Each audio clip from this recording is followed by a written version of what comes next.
आपके घर में रखा भीमसेनी कपूर का ये छोटा सा टुकड़ा आपको शारीरिक और मानसिक स्वास्थ्य प्रदान करेगा, अगर इसे सही तरह से प्रयोग किया गया तो। इसके फायदे जानकर आप इसे सिर्फ पूजा तक सीमित नहीं रखेंगे। आयुर्वेद में कपूर को कर्पूर कहा जाता है। ये त्रिदोषहर है, यानी वात पित्त कफ इन तीनों दोषों का समतोल, इनका बैलेंस ये बनाए रखता है।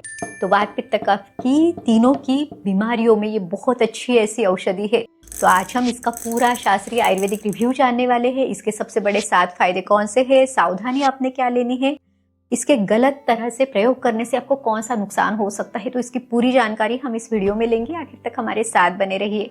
नमस्ते, मैं हूँ डॉक्टर रूपाली जैन और आप सभी का स्वागत है आपके अपने YouTube channel Ayurveda for everyone में।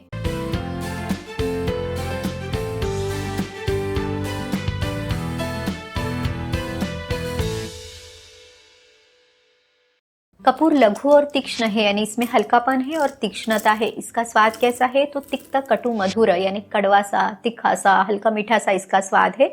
इसकी तासीर कैसी है, तो ये तासीर में ठंडा है, ये शरीर को ठंडक देने वाला है और वात पित्त कफ इन तीनों दोष को ये बैलेंस करता है। त्रिदोषहर है, तो आपकी प्रकृति या आपके विकार जो है तो आपको इतना सोचना नहीं पड़ता, क्योंकि ये सभी के लिए फायदेमंद है। चलिए इसके सबसे बड़े 7 फायदे कौन से मिल सकते हैं वो देखते हैं। बहुत सारे अलग अलग कंडीशंस में कपूर का बाह्य प्रयोग यानी इसका एक्सटर्नल रूप से प्रयोग करना बहुत ज्यादा फायदेमंद है। अब देखिए, ये वेदना स्थापक है, यानी दर्द को ये बहुत अच्छे से कम करता है। इसीलिए बहुत सारे आयुर्वेदिक ऑइंटमेंट्स या पेन किलर ऑयल्स में कपूर को जरूर मिलाया जाता है। आपके घर में भी जो भी आयुर्वेदिक ऑयल रहेगा उसमें भी आप इसे मिक्स कर सकते हैं, या फिर किसी कैरियर ऑयल में, जैसे कि तिल का तेल, सरसों का तेल, नारियल का तेल, इसमें थोड़ा सा कपूर यानी बिल्कुल छोटा सा टुकड़ा कपूर को अच्छी तरह से कूट के इसका पाउडर आप उसमें मिलाएं और इसे आप अप्लाई करें जहाँ पे आपको दर्द है, जैसे कि आपको जोड़ों में दर्द है, संधिवात है या आमवात है, वहां पे आप इसे लगा सकते हैं। आमवात में ऑयल अपने बिल्कुल जरा सा लेना है, ज्यादा नहीं लेना और बहुत ज्यादा मालिश भी नहीं करनी, जस्ट अपने वहां पे लेप करना है। लेकिन अगर संधिवात है तो आप इसे तेल की मालिश कर सकते हैं, कपूर के तेल की वहां पे आप मालिश करें तो आपका दर्द कम होगा। जो नसों का दर्द है यानी नर्व पेन है, उसमें भी कपूर एक बहुत अच्छी औषधि है। पहले ये स्टिमुलेट करेगा और फिर नर्व्स को रिलैक्स करेगा, वहां पे ठंडक पहुंचाएगा। तो इस तरह से ये अच्छे से काम करता है। जिन लोगों को त्वचा से संबंधित कोई विकार है, जैसे कि अर्टिकेरिया वगैरह है, वहां पे बहुत ज्यादा जलन हो रही है, तो कपूर का तेल लगाने से आपको वहां पे ठंडक आ जाएगी। नारियल के तेल में इसे मिला के आपने वहां पे लगाना है। कपूर चक्षुष्य है, यानी आंखों के लिए भी ये बहुत फायदेमंद है। इसीलिए पारंपरिक रूप से जो काजल बनाया जाता है उसमें कपूर को जरूर मिलाया जाता है। तो अगर आप भी घर पे काजल बनाते हैं तो इस भीमसेनी कपूर का छोटा सा टुकड़ा अच्छी तरह से कूट के कपड़ छन करके बिल्कुल जरा सा 1 या 2 पिंच अपने उस काजल में मिलाना है। थोड़ा सा घी डाल के काजल को अच्छी तरह से फेंटना है। ये वाला जो काजल है ये इवन बच्चों के लिए भी बहुत सेफ है, नजर अच्छी रखने के लिए। अगर आपको आंखों से संबंधित कोई तकलीफ है, आंखें कमजोर है, इतनी प्रॉपर विजन नहीं है या आंखों से पानी आना वगैरह इस तरह की तकलीफ है, तो इन सभी में ये जो काजल है ये बहुत अच्छे से फायदा कराता है। आयुर्वेद में भी दिनचर्या में अंजन करने के लिए जरूर बताया जाता है, तो आप भी ऐसा काजल बना के जरूर देखें। अगर आप घर पे दंत मंजन बना रहे हैं तो उसमें भी बाकी औषधियों के साथ आप कपूर को जरूर डालें। घर पे दंत मंजन कैसे बनाए इसके ऊपर हमने ऑलरेडी वीडियो बनाया हुआ है, तो वो वीडियो आप देख सकते हैं। जिन लोगों को दांतों से संबंधित तकलीफें है, बहुत ज्यादा गर्म ठंडा सहन नहीं होता या फिर मसूड़ों से खून आता है, पस आता है, ऐसे सभी कंडीशन में जो भीमसेनी कपूर है इसका आपको फायदा मिलेगा। सर्दी खांसी जैसी समस्या में तिल के तेल या सरसों के तेल में भीमसेनी कपूर को मिला के सीने पे आपने जेंटली मसाज करना है। यहाँ तक कि जिन लोगों को बालों में बहुत ज्यादा डैंड्रफ होना, खुजली होना, इस तरह की समस्या है या जुए हो जाती है, तो नारियल के तेल में भीमसेनी कपूर को मिला के उसे जेंटली आपने ऑयल मसाज करनी है, तो इससे भी आपकी तकलीफ को दूर होने के लिए बहुत अच्छे से मदद मिल जाएगी। इस तरह एक्सटर्नल एप्लीकेशन के लिए बहुत अलग अलग तरह से आप इसे प्रयोग में ला सकते हैं। चलिए इंटरनली इसका क्या फायदा है वो देखते हैं। कपूर एक सुगंधी औषधि है, इसीलिए ये मुख दुर्गंध नाशन का काम करता है, यानी मुंह की बदबू को ये दूर करता है। इसका कड़वा स्वाद है, इसलिए ये मुंह का शोधन करता है, मुख शोधन करने वाला आयुर्वेद में इसे बताया हुआ है। तो किन लोगों में ये फायदेमंद रहेगा, तो जिनकी ओरल हाइजीन इतनी अच्छी नहीं है या बैड ब्रीथ की समस्या है, बदबू आती है, तो उन सभी के लिए ये बहुत अच्छा है। ये रुचिवर्धक है, यानी खाने का स्वाद बढ़ाता है, दीपन पाचन करता है, जठराग्नि बढ़ाएगा। अगर आपको अग्निमांद्य है, बार बार अजीर्ण होता है, पाचन क्रिया कमजोर है, तो आपने इसका सेवन जरूर करना है। देखिए, पहले के लोग खाने के पान में थोड़ा सा भीमसेनी कपूर का टुकड़ा डाल के खाना खाने के बाद खाते थे, तो अपने आप ही मुंह की सफाई होने के लिए, खाना अच्छे से पचने के लिए भी बहुत अच्छी मदद मिल जाती है। यहाँ तक कि आयुर्वेद में ऐसी बहुत सारी औषधियाँ हैं, जैसे कि कर्पूर आदि वट्टी वगैरह, उसमें कपूर का ही मुख्य रूप से प्रयोग किया जाता है, तो उसे चूसने से भी कपूर के सारे फायदे हमें मिल सकते हैं। नर्वस सिस्टम के लिए भी कपूर एक बहुत अच्छी औषधि है। जब हम इसे कम मात्रा में लेते हैं तब इसे मेध्य बताया हुआ है, यानी मस्तिष्क को बल प्रदान करती है, शरीर में जो दर्द है उसको ये कम करती है। तो इस तरह से आपको फायदे मिलेंगे। कपूर का बहुत कम डोज है, जैसे 125 मिलीग्राम से लेके 250 मिलीग्राम तक आप इसे ले सकते हैं। इसे कैसे आप जज करें कि कितना मिलीग्राम है, तो देखिए जो एक पैरासीटामोल की टैबलेट है 500 मिलीग्राम की, तो उसका 1/4 या उसका आधा उतना ही डोज अपने मैक्सिमम लेना है। कम ही मात्रा में इसे लेना ज़्यादा सेफ है, क्योंकि आज के समय में हमें पता नहीं रहता कि इसकी प्योरिटी कितनी है, तो हमेशा कम से कम मात्रा में इसे ले। खाना खाने के पहले या बाद में, दोनों तरह से आप इसे ले सकते हैं। कपूर में तीक्ष्णता है, तो इसके साथ अनुपान आप कौन सा ले, तो इसे घी में मिला के या दूध में मिला के, मिश्री में मिला के आप ले सकते हैं, ताकि इसकी तीक्ष्णता कम हो, हमारे शरीर के लिए वो सुटेबल हो। तो अनुपान आपने इसके साथ जरूर लेना है।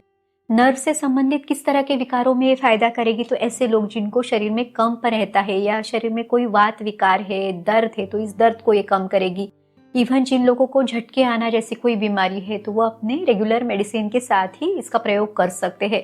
आयुर्वेद के अनुसार जो कपूर है ये हृदय की रक्षा करता है, हृदय का संरक्षण करने वाला इसे बताया हुआ है, और ये हृदय को उत्तेजित करता है, यानी एक तरह का स्टिमुलेशन देता है, रक्त वाहिनियों का संकोच करता है, तो ब्लड प्रेशर को बढ़ाता है। ऐसे लोग जिनका बीपी हमेशा लो रहता है या हृदय में एक तरह से शिथिलता है, हृदय का पंपिंग इतना अच्छे से नहीं हो रहा है, ऐसे लोगों में ये फायदा करेगा। पर जिनका ब्लड प्रेशर ज्यादा बढ़ा हुआ है या बहुत ज्यादा एक्टिवेटेड है आपका हार्ट, तो फिर आपने उस कंडीशन में इसका प्रयोग नहीं करना है। अपनी सुटेबिलिटी आपने जरूर देखनी है। अगर आप इसे लेके भी देखें तो बहुत कम डोज से आपने शुरू करना है, अपनी सुटेबिलिटी देखें, उसी तरह से आपने इसे कंटिन्यू करना है। कपूर के सेवन से कफ दोष भी बढ़ेगा और ये कफ निस्सारण के लिए भी मदद करेगा। तो ऐसे लोग जिनको हमेशा खांसी रहती है, बलगम जमा है, बलगम अटका हुआ है, फिर उसके कारण आप सांस नहीं ले पा रहे हैं, तो ऐसे सभी लोगों में कफ को शरीर से निकाल के आपको रिलीफ लाने में ये मदद करेगा। यहाँ तक कि ये कंठ है, यानी गले में बहुत ज्यादा खराश है, इरिटेशन होता है, खुजली सी होती है, तो उसको कम करने के लिए भी ये मदद करेगा। सर्दी खांसी जैसे कफज विकारों में इसके ओरल प्रयोग के साथ ही बाह्य प्रयोग भी आप इसका कर सकते हैं। इसकी स्टीम ले सकते हैं।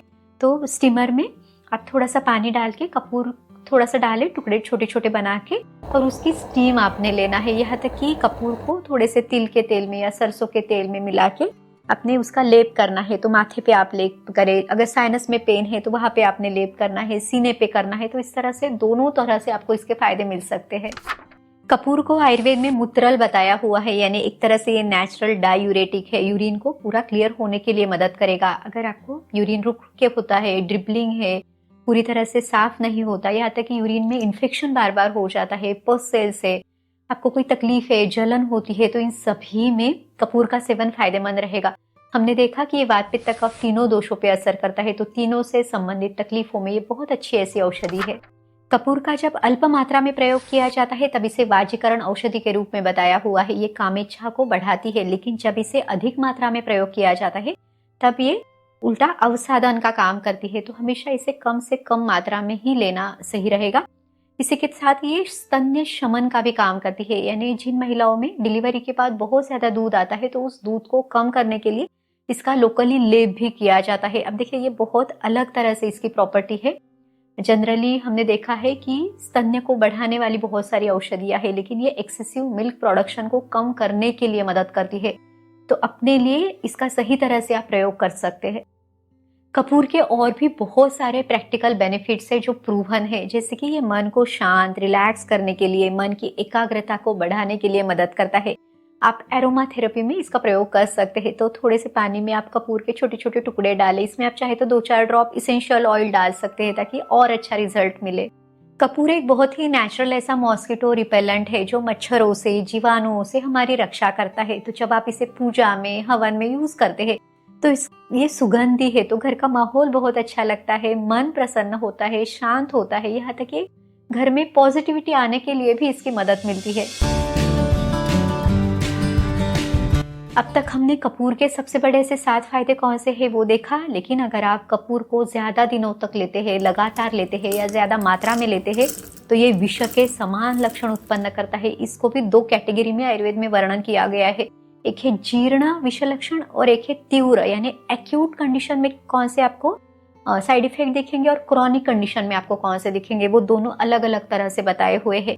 क्रॉनिक में क्या साइड इफेक्ट दिखेंगे तो तंद्रा यानी बहुत ज्यादा ऐसे आपको ड्राउजीनेस लगेगा, नींद ज्यादा आएगी, शरीर में थकान सी महसूस होगी, खून की कमी होगी, तो इस तरह के लक्षण क्रॉनिक कंडीशन में होंगे, आप बहुत दिनों तक इसको ले रहे हैं।